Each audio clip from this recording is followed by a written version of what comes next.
So really quickly, I just want to say thank you to everyone who reached out. It means the world. Your kindness is appreciated and then some. Yeah, thank you. I really appreciate it. I can't thank you enough for your support, but I'm going to try. Thank you. Thank you. Thank you. And hey, thank you to the Seattle Mariners. They went 8-5.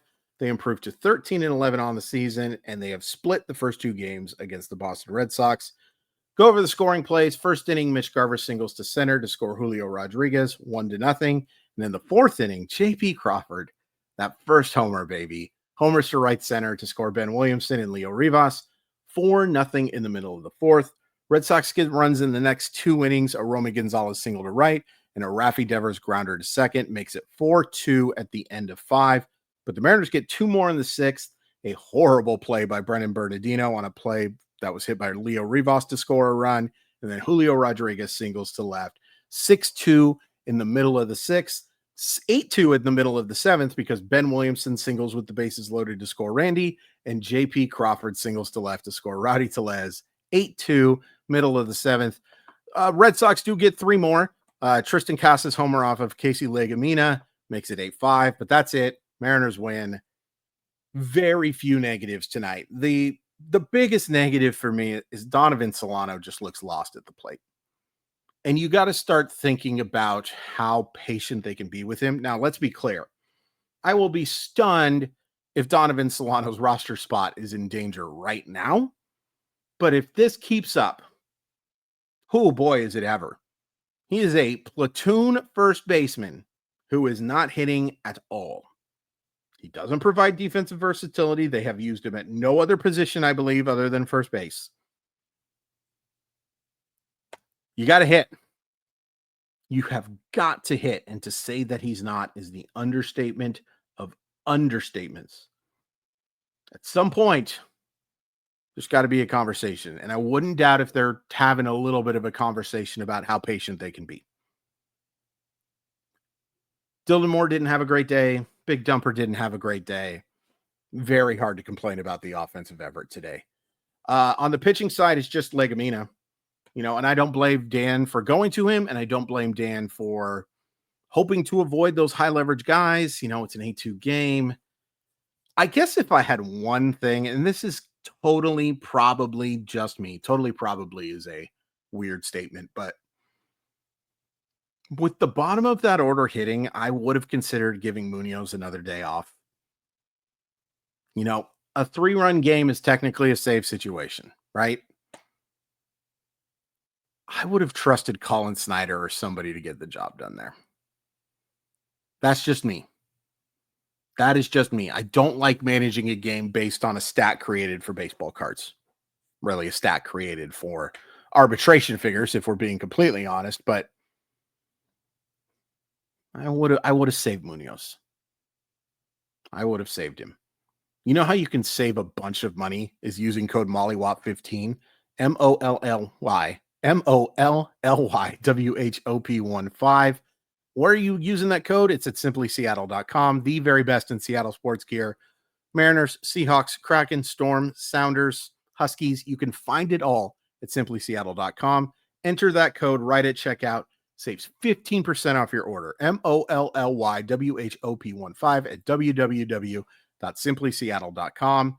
Awesome deal from awesome people. Link in the description. Thank you so much, Simply Seattle. A ton of positives to talk about tonight. Let's start with Emerson Hancock, who was terrific. Terrific might be an understatement. Like, for the first 3 innings, his swing and miss stuff was as good as I've seen from a Mariner this year outside of Logan Gilbert. That sweeper was nasty today. And yeah, he ran into some trouble in the 4th and 5th inning. Sure.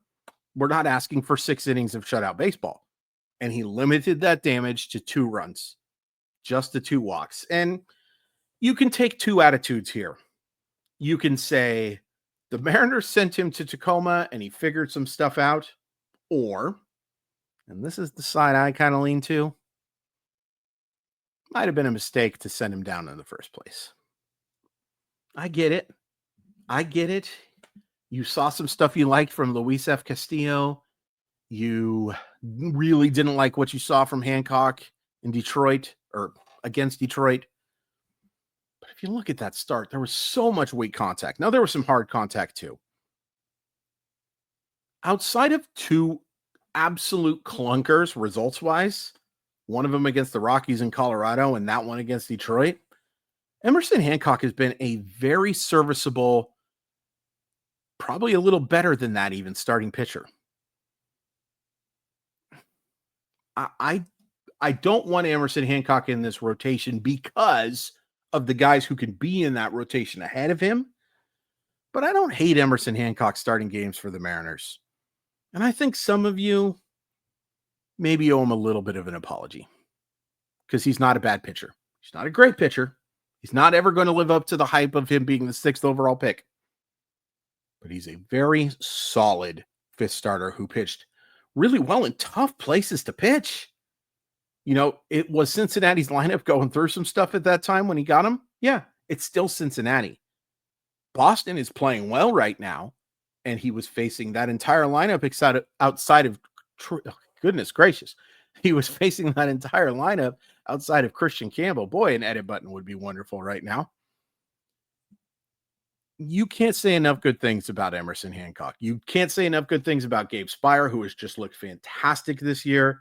And Andres Munoz looked great too. You know, again, would have been nice to save him. And he should be available tomorrow anyway, because he didn't throw all that many pitches, I believe. I just would have gone to Snyder. Would have been nice to save him. Anyway, very nice job by the pitching staff outside of Legumina. And hey, Legumina has looked good outside of that appearance. Offensively, Julio with a couple of hits, a run scored, an RBI. You take it. 2 for 5 for Radio Rosarina with a run scored. Mitch Garver gives him that 1-0 lead early. Rowdy Tellez comes off the bench and gets a hit and scores a run. Let's be honest, though. The whole reason for this Mariner win is your 6th starter and your 7, 8, 9 guys, 2 of those guys that you weren't counting on at all to begin the year, or probably weren't anyway, were the reason you won this game. You can't say enough good things about the bottom of the order today. Leo Rivas was awesome. Gets on 4 times, was super patient, got a chance to drive a pitch, and did just that. Now, is Leo Rivas a starting second baseman on a playoff team? I don't think so. But I've been impressed with what I've seen from him. And I like his defense. His arm gives me kind of trouble. You know, he'll have some inaccurate throws here and there. But he's done his job and then some. JP Crawford. Man, since that start of that road trip, JP Crawford has been fantastic and great to see him drive that baseball. You know, the homer was nice. The thing I really loved seeing was him slashing that baseball with the bases loaded to left field, using the opposite field portion of the park, making that hard contact, showing those plate skills that he has shown for the majority of the year, but also making some hard contact. I don't need JP Crawford to be the JP Crawford of 2023. I just need JP Crawford to be far less of what he was for 2024 and to begin 2025. JP Crawford is a solid player, flawed player, a player that you have to look at upgrading the shortstop position. I kind of doubt JP Crawford is here in a couple of years, but that doesn't mean he can't be a helper. His defense is flawed. He adds very little value on the bases, but he makes pitchers work, and hitting in that 9th spot, being that second leadoff guy, it's valuable. It'd be more valuable if he could run, but it is valuable. And finally, Ben Williamson. A lot of you, and I wrote an article about this for Emerald City Spectrum. Please check out Emerald City Spectrum, by the way, link in the description. A lot of you had doubts about Ben Williamson, and that's okay. A lot of it was based on the fact that he doesn't have a ton of power or hasn't hit for a ton of power yet. Guys, Ben Williamson can play. Ben Williamson can play. He has not looked overmatched even a smidgen in his sample. And is it a small sample? Sure. Love to answer those easy questions I ask myself. Yeah, it's a small sample. We will see how he deals with failure. And he's about to come home. And by the way, those of you who can make it out to T-Mobile starting Friday, give that dude the biggest round of applause you possibly can, because he deserves it. Number one, making his first home appearance. And number two, he has been extremely important to their success on this road trip. But we'll see how he deals with failure. Everything I've seen from Ben Williamson, though, suggests that he's not going to be overmatched. And boy, is he good defensively. That play he made in the fifth inning on a ground ball down the line, stepping around the runner, basically on the run, making that throw to first base as accurate as possible. That's special, folks. That's special, folks. I don't know why I called him special folks like that, but that was a special play. He is a special defender. A little bit of a hot take. I think he's their best defensive third baseman since Adrian Beltre. And I loved Kyle Seager. He was great. I will take the defense from Ben Williamson over him. Hot take? Perhaps. How I feel. Just because of how good his instincts are, his range is, that accurate arm. And again, that's no insult to Kyle Seager. Terrific defensive third baseman. We've had some good ones in Seattle.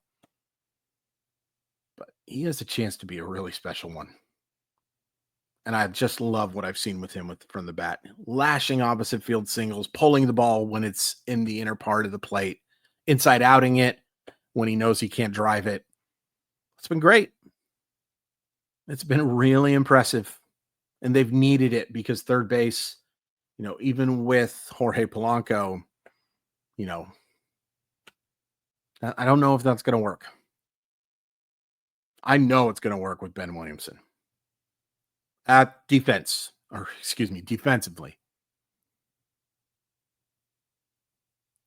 This was a good win. And here's the big part about this win to me. Guarantee a road winning trip. Worst thing that happens, even if you lose 168 to -5 on Thursday morning. 5-4. Now, a chance to go to 6-3. And boy, would it be great. Boy, would it be great to get to 6-3 for this road trip. But it's a success no matter what. In fact, it was a success no matter what happened these last two games. They could have lost today and lost tomorrow, and I still would have called it a success. Sure is better, though, to have the 5-4. And 6-3 road trips are special. So go do that. That would be wonderful. Great win. Great win. Let's see if they can back it up with another one. I sure would like to see it. I sure would like you to hit subscribe. I sure would like you to hit that thumbs up button. And again, I just appreciate your guys' support so much. It's been a tough couple days. Don't know what that voice was. But you guys have made it easier, and you will never know truly how much that means to me. Good win.